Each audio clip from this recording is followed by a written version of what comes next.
Thank you, Clywyd, and thank you, Deputy Minister, for your statement today. This might surprise you, but I believe that trade unions can be a positive force for standing up for workers' rights and even for helping governments understand some of the nuanced implications of their policies. You have mentioned in your statement about proven access to trade unions. However, I believe you have missed the problem in that the majority of people in this country see trade unions as not primarily fighting for workers' rights and achieving better working conditions, but instead of primarily seeking to exert undue political influence over the democratic processes of this country, such as we have so blatantly seen with Unite suspiciously changing its rules in such a way that only their preferred candidate, the member for Cardiff South and Penarth, would appear on the ballot paper. Whilst only 11 trade unions openly support the Labour Party in this way, we have to be mindful that it certainly sours public perception against all trade unions, and this is clearly shown by the fall in numbers of people actually joining one, which in 2022 fell to a record low. The simple fact, Deputy Minister, as the primary financial donors of the Labour Party, trade unions have no shame in publicly threatening to withhold funds if their demands are not met.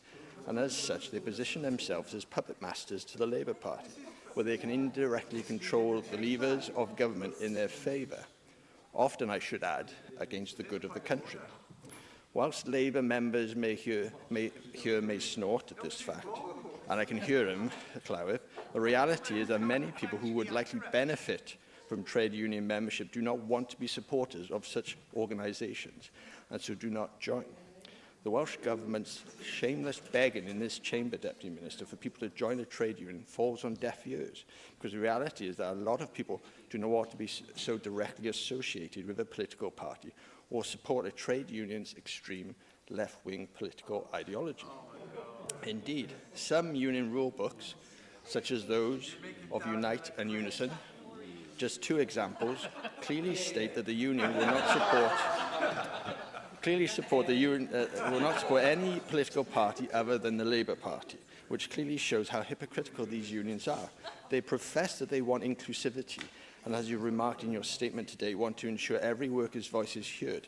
Yet shamelessly, some unions disregard any member who dares to have a different political opinion to them or to the Labour Party manifesto. Surely, Deputy Minister, trade union members should be encouraged to engage fully with different political parties at all levels. And do you agree with me, Deputy Minister, that this would benefit the collective cause of helping to improve the understanding of challenges workers face across the whole political spectrum, more than just having only one political narrative? With all this in mind, Deputy Minister, do you think it is right that any trade union should have such open political bias that it excludes people who do not support their left-wing agenda, and that it damages the reputation of all trade unions, even though many are not affiliated with the Labour Party? From a personal perspective, many trade unions have a good understanding of the needs of workers in their industries, and it is right that workers have a platform to collectively hold account employers for poor working conditions and pay. Indeed, I'm extremely proud of the Conservative Party's record in this field, and we've had a long tradition of supporting workers' rights and working with trade unions to help the UK workforce. Not only have our reforms democratised trade unions by ensuring that every member is balloted, we have legitimised trade unions in law, and we have outlawed the operation of closed-shop unions. We have even introduced groundbreaking labour reforms, such as ensuring that workers and employers are equal before law in labour contracts, that workers are given contracts of employment and paid holiday, and those workers with disabilities are fully protected and can never be discriminated against in the field of employment.